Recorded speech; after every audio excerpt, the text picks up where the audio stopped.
아브라함의 아들 이삭의 족보는 이러하니라.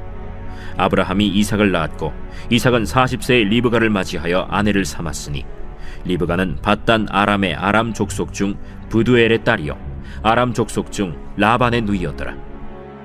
이삭이 그의 아내가 임신하지 못하므로 그를 위하여 여호와께 간구하매 여호와께서 그의 간구를 들으셨으므로 그의 아내 리브가가 임신하였더니 그 아들들이 그의 태 속에서 서로 싸우는지라.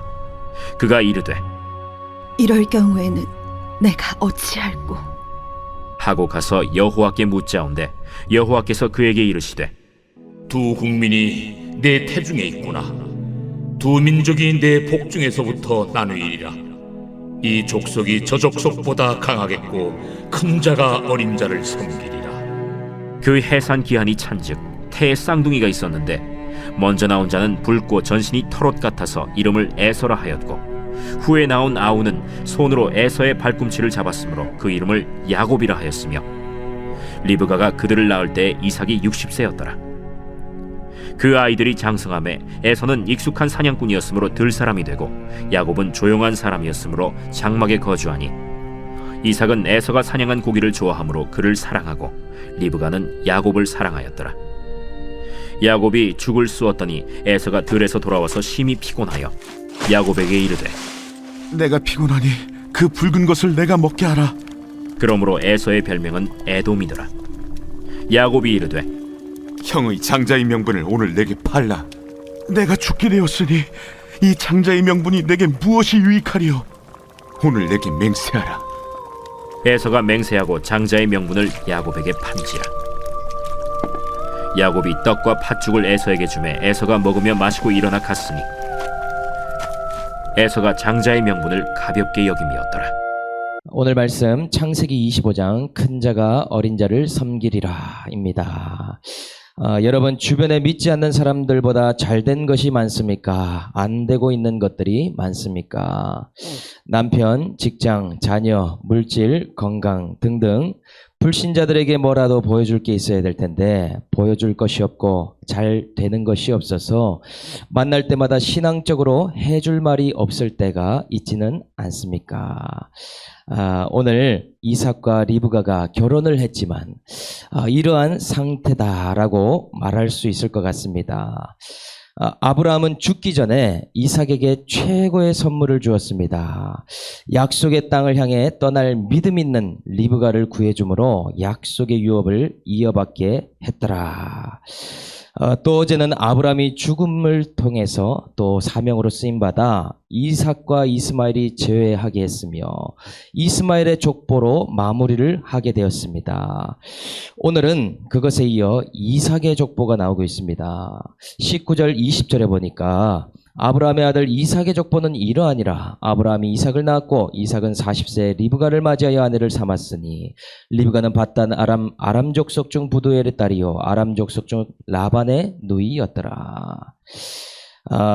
이스마엘의 족보에 이어서 비교하듯이 이삭의 족보를 소개하고 있습니다. 그런데 한 가지 의문점이 있습니다. 이삭의 족보라고 하는데 어딘가 이상하지 않습니까? 말은 이삭의 족보인데 아무런 이름이 안 나오고 오직 이삭과 리브가의 이름만 나오더라 하는 것이죠. 자식들이나 후손의 이름이 전혀 보이지 않더라 하는 것입니다. 이삭과 리브가의 이름만 있다면 족보라는 이름을 붙일 필요가 없지 않겠습니까? 그래서 이상에서 그 뒤를 보니까 21절에 뭐라고 설명하는가? 이삭이 그의 아내가 임신하지 못함으로 라고 되어 있습니다. 이삭의 족보에 자신과 리브가밖에 나오지 않는 이유가 아이가 없었기 때문이더라 하는 것이죠. 이삭은 결혼부터가 평범하지 않았습니다. 우리는 엊그제 이삭의 결혼을 보았죠. 엘리에셀을 통해서 정말 순탄하게 리브가를 만났구나 이렇게 생각하지만 그렇지 않은 부분이 더 많습니다. 그때 당시 이삭은 40세가 되도록 결혼을 안 했는데 그런 경우는 아주 드문 경우였습니다. 그것도 한 부족 수장의 아들은 왕자와도 같은 사람인데 그 영향력이 대단했기 때문에 빨리 결혼시키는 것이 일반적이었습니다. 부족의 왕자는 주변 나라의 공주들과 빨리 혼인시킬수록 아이를 많이 낳을수록 그 영향력은 대단했다라는 사실이죠. 만약 아브라함이 가나안 왕들과 동맹 결혼을 시켰다면 아브라함과 이삭에게는 어마어마한 유익이 있었을 것입니다. 아이도 빨리 많이 낳는다고 가정한다면 가나안 땅에서 무시 못할 큰 민족이 될 수 있더라. 그런데 왜 그렇게 하지 않았습니까? 하나님의 방법이 아니었기 때문이죠. 하나님께서 말씀하신 대로 하다 보니 가나안 족속과 혼인시킬 수가 없었다. 또 어떻습니까? 이 약속의 땅을 향해 고향 친척 아비집을 떠날 수 있는 믿음의 여인이어야 되고 또한 아브라함 친족 중에서 뽑아야 했더라. 그러니 엘리에셀이 하란에까지 왔다 갔다 하면서 하나님께서 예비하신 여인과 혼인하다 보니 늦은 나이에 결혼을 했다 하는 것입니다. 그런데 오늘 본문에 보니 더 이상한 점은 그렇게 하나님이 시키시는 결혼을 했는데 믿음의 결혼을 하고 믿음의 가정을 이루었는데 아이가 생기지 않더라는 것이죠. 그것도 얼마 동안입니까? 20년 동안요. 이거 어디서 많이 본 적 있지 않습니까? 어두운 먹구름이 들이우는 사건과 같은 것이 이삭에게 일어났더라. 자신의 아버지 아브라함도 25년 동안 아이가 없었는데 자신도 결혼을 하고 20년 동안 아이가 안 생기니 이거 너무 징글징글한 일이 아니겠습니까? 게다가 어제 이스마엘 족보를 여러분들 보셨죠? 이스마엘의 아들이 자그마치 12명이라고 하는데 20년이라는 시간 동안 이 가나안 땅 주변에 살면서 얼마나 비교되었겠습니까? 아브라함의 유산도 다 받았고 하나님의 언약 가운데 있다고 하는 이삭은 큰 민족은커녕 자식이 한 명도 없고 약속의 자녀가 아니라는 이유로 쫓겨난 이스마엘의 민족은 너무나 세력이 크고 점점 권세와 영향력이 강대해지더라. 여러분, 이런 것을 어떻게 해석할 수 있겠습니까? 믿는 나는 너무나 되는 일이 없는데 믿지 않는 형제들은 너무나 잘 되고 있더라 하는 것입니다. 저와 여러분들이 이런 상태에 놓였다면 마음이 조급해지지 않겠습니까? 비교의식에 빠져서 위축되지 않겠냐는 것이죠. 신앙의 가장 큰 위협이 조급함이지 않습니까? 빨리 뭔가 대처를 해야 될 것 같고 신속하게 대안을 만들어내야 될 것 같으며 그래야 이 문제를 해결할 수 있을 것 같지 않습니까? 그런데 이삭은 믿음의 사람이 확실한 모습이 보입니다. 이 조급함 때문에 아브라함과 사라가 했던 실수를 동일하게 하지 않았다라는 사실입니다. 20년이면 얼마나 긴 시간입니까? 사람이 계속 한 가지 문제가 안 풀리면 낙심이 되고 마음이 급박해질 수밖에 없죠. 빨리 여종을 데리고 와서 얼마든지 아이를 낳을 수 있는 시간이 20년이라는 시간입니다. 이삭은 그럼에도 세상적인 방법이나 육신의 지혜로 낳을 수 있는데도 이상하게 그런 방법을 쫓아가지 않습니다. 그래서 어떻게 하고 있다라고 이야기합니까? 그 뒤에 말씀에 나오죠. 리브가를 위해서 여호와께 간구하매 여호와께서 그의 간구를 들으셨으므로 그의 아내 리브가가 임신하였더니 여기서 여호와께 간구하매 기도했다라는 표현이 나오는데 이 표현은 딱 한 번 기도했다는 말이 아닙니다. 그 문제를 놓고 20년 동안 하나님을 붙들었다라는 표현이 이 한 구절로 표현되어 있다라는 것이죠. 분명 하나님께서 큰 나라가 된다고 했는데 현실은 어떻습니까? 불임이라는 이 고통이 더 큰 괴로움으로 남고 있더라. 기억하시죠? 믿음의 사람은 현재의 모습과 이 언약의 말씀의 그 차이만큼 믿음으로 채워가신다. 그 시간이 25년이라고 하지 않았습니까? 그런데 이삭은 20년을 믿음으로 기도하면서 버텨나가고 있는 것을 볼 수 있습니다. 아브라함의 인생에 역사하셨던 하나님을 알고 들었기 때문에 20년의 하나님의 기한을 믿음으로 통과하고 있다는 사실이죠. 똑같은 불임의 고난 가운데에 아브라함과 사라를 웃게 하셨던 하나님, 그 하나님을 자신의 인생에서도 기다리고 있더라. 환경이나 사람 때문에 웃는 것이 아니라 하나님께서 나를 믿음의 사람으로 약속의 자녀로 다루고 계심을 깨닫게 될 때 나 또한 웃게 되리라. 하나님의 때에 반드시 약속을 이루리라. 이것을 믿었다라는 것입니다. 여러분도 한번 생각해 보십시오. 20년 동안 똑같은 문제로 기도하는 것이 쉽겠습니까? 여러분들도 자녀 때문에, 배우자 때문에, 안 되는 문제 때문에 계속해서 기도하는 것이 쉬운 일입니까? 기도도 믿음이 있어야 할 수 있는 일이죠. 이삭이 현실적인 방법을 쓰지 않은 이유는 그가 기도할 믿음이 있었기 때문입니다. 단번에 응답받으면 얼마나 좋겠습니까? 그런데 계속 응답이 안 일어나면 우리는 어떻습니까? 에이, 기도해도 안 돼. 기도가 무슨 소용이야. 실망과 포기로 빠지면서 기도의 자리를 박차고 떠나버리더라라는 사실이죠. 인생에 일어나는 모든 문제는 선택의 갈림길입니다. 믿음으로 기도하며 말씀을 붙들고 인내할 것인가? 육신적인 생각과 세상적인 방법으로 내가 해결할 것인가? 하나님은 이삭에게도 믿음의 첫 테스트를 시작하시면서 하나님의 기환을 채워가고 계십니다. 문제가 있기 때문에 기도하는 것이며 어려움이 있기 때문에 우리에게 믿음이 필요하더라. 모든 문제를 웃게 하시는 하나님을 만나기 위한 훈련이라는 사실입니다. 오늘 저와 여러분들 어떠한 문제 가운데 있든지 반드시 하나님이 응답하신다는 사실을 기억하고 믿으시기를 주의 이름으로 축복합니다. 그렇게 이삭의 기도를 듣고 리브가가 임신을 했다라고 기록하고 있습니다.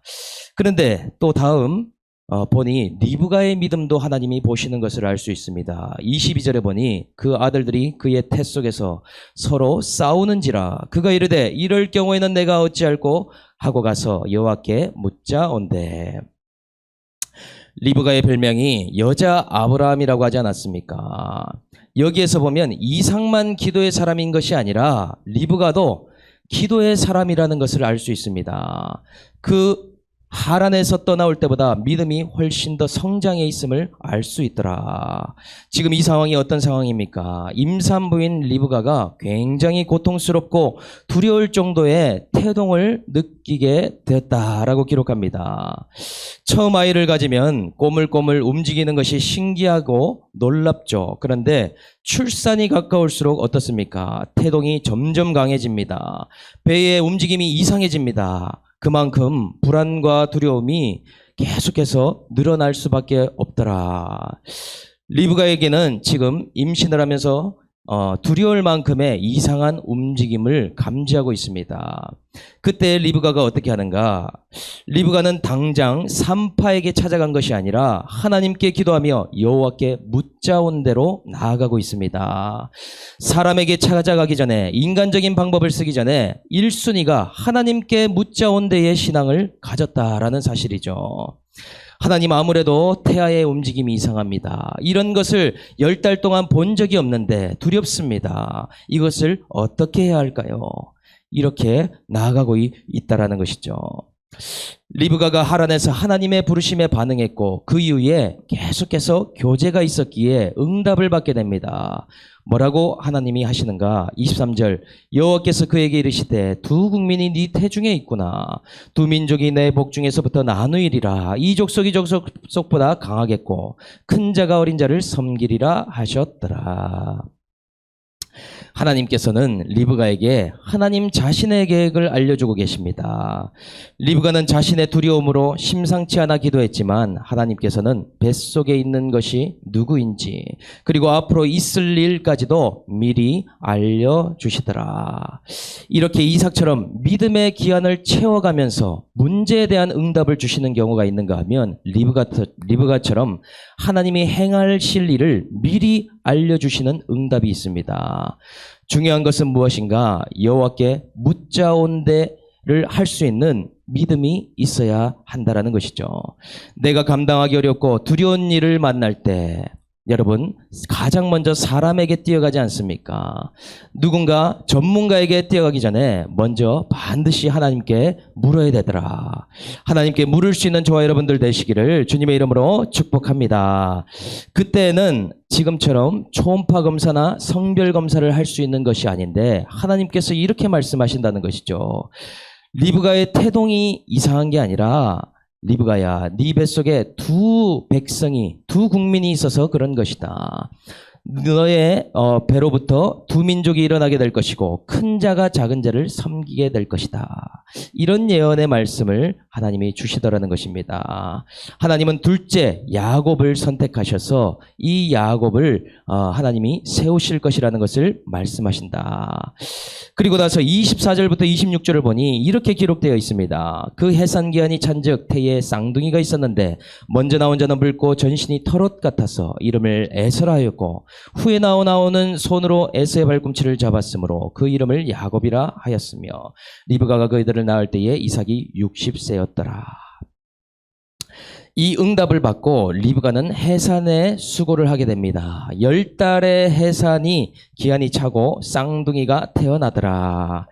그런데 쌍둥이긴 쌍둥이인데 이란성 쌍둥이처럼 달라도 너무 다른 두 아이가 태어나게 되더라는 것이죠. 저도 루아 루미니가 태어나는 거 둘 다 봤지만 아이가 태어날 때 그 조그만 아이가 뭐가 다를까 싶지만 자세히 보면 생김새가 너무나 다른 것을 알 수 있습니다. 특징이 다르다는 것이죠. 여기서도 보니까요, 먼저 태어난 에스라는 아이는 피부가 붉은색에다가 털이 너무나 많은 아이였다. 그리고 나중에 태어난 야곱은 피부색이 다르거나 털은 없는데 특이한 점이 발꿈치를 잡고 태어났다라고 되어 있습니다. 여기서 발꿈치라는 단어는 아코프, 이 야곱이라는 이름과 너무나 닮아 있는 이름이죠. 야곱이라는 이름의 뜻이 뒤꿈치를 잡다라는 뜻이기 때문에 이 단어에서 이름을 지었다라는 것을 알 수 있습니다. 앞으로 이 두 사람이 어떤 삶을 살게 될지 태어날 때부터 짐작할 수 있다라는 것이죠. 그리고 나서 성인이 되고 나서의 이후의 모습도 계속 나오고 있습니다. 27절에 그 아이들이 장성함에 에서는 익숙한 사냥꾼이었으므로 들사람이 되고 야곱은 조용한 사람이었으므로 장막에 거주하니. 이 두 사람이 태어난 모습도 다르지만 성품과 기질도 너무나 다르다라고 나오고 있습니다. 에서는 들에서 사냥하는 들사람이 되었는데 야곱은 장막에 거주하는 조용한 사람이더라. 성경에서 사냥꾼이라는 이미지는 그렇게 좋은 이미지가 아닙니다. 성경의 첫 사냥꾼 니므롯이라는 용사가 있죠. 그가 자신의 힘으로 싸우며 하나님을 대적하는 문화를 만들어 내게 되지 않습니까? 이 에서라는 인물이 자신의 힘으로 이렇게 살아가는 것을 또 의미할 수 있다. 이에 반해서 야곱은 장막에 거주했다라고 표현하는데 여기서 장막에 거주한다는 것은 목축을 하는 사람을 표현하는 단어입니다. 또 조용하다라는 단어는 경건하다라는 의미인데 욥기에서도 이 단어가 2번 등장합니다. 뭐라고 등장하는지 보니 하나는 순전하다, 또 다른 단어는 온전하다라고 번역하고 있습니다. 하나님이 보시기에 욥의 모습이 그렇더라라는 것이죠. 그러니까 여기에 조용하다는 것은 그냥 야곱이 말이 없고 숫기가 없는 조용함이 아니라 하나님 보시기에 믿음이 있고 경건한 모습이 있었다라는 것입니다. 이 두 자녀를 볼 때에 부모도 최선을 다했지만 이 자녀를 이뻐하는 것이 다르죠. 그 뒤에 보니 아버지 이삭은 사냥하는 에서를 좋아했고 또 어머니 리브가는 야곱을 사랑했다. 그냥 부모도 한 명씩 자녀를 좋아하면 좋은 것이 아닌가 생각이 드는데 각자 받은 편애 또는 차별이 있었다라고 생각해 볼 수 있습니다. 그런데 그 뒤에 우리가 잘 아는 사건이 나오죠. 우리가 주일학교 때도 많이 들어본 이야기입니다. 야곱은 어떤 사람이었는가 너무나 잘 알 수 있는 사건입니다. 29절부터 33절까지 사건의 내용을 요약해 보면은 사냥을 갔다가 끼니를 놓친 에서가 돌아오니 너무나 배가 고팠던 것 같습니다. 그런데 마침 야곱이 맛있게 죽을 끓이고 있더라. 너무 냄새가 좋으니 야곱에게 한 그릇만 달라고 요청을 합니다. 그런데 그때 야곱이 생뚱맞는 이야기를 합니다. 마치 그 요청을 기다렸다는 듯이 마다들의 권리, 장자권을 나에게 팔라라고 얘기한다는 것이죠. 아니, 팥죽과 장자권이 무슨 연관성이 있겠습니까? 전혀 상관이 없는 것인데 야곱이 이 배고픔을 이용해서 장자권을 빼앗기 위해 꾀를 내었더라.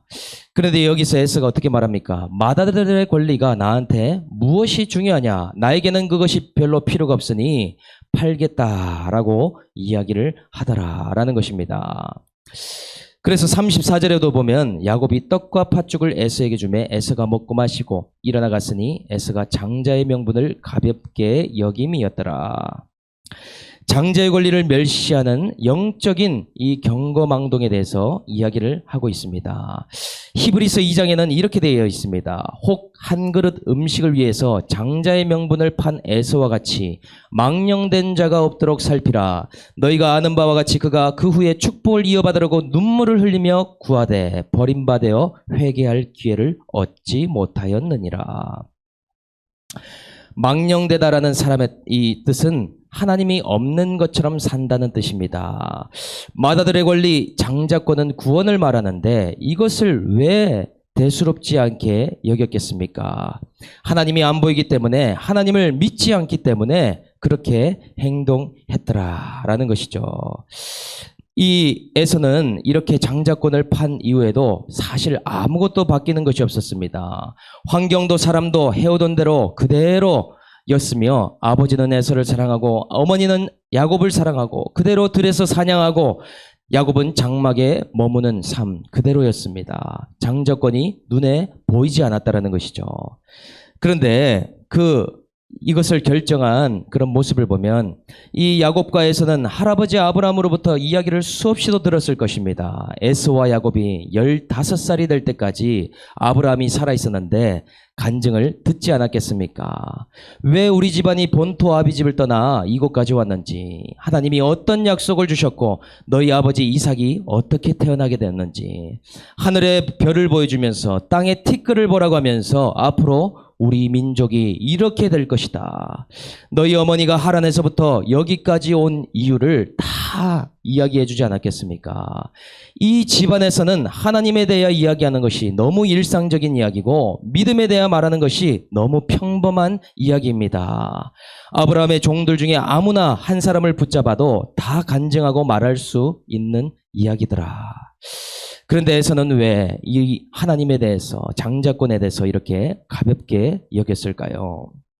에서의 모습은 아브라함과 이삭과 그리고 자신에게 이어질 수 있는 믿음의 계보를 별로 소중하게 생각지 않았습니다. 하나님이 없는 것처럼 살아가는 사람으로 변해 있더라. 음식 하나와 바꿔도 아무렇지 않을 정도로 가볍게 여겼다. 오늘 이것을 우리에게 대입하면 어떤 모습입니까? 육적인 일을 위해서 영적인 것을 발로 차버리는 신앙을 이야기한다는 것이죠.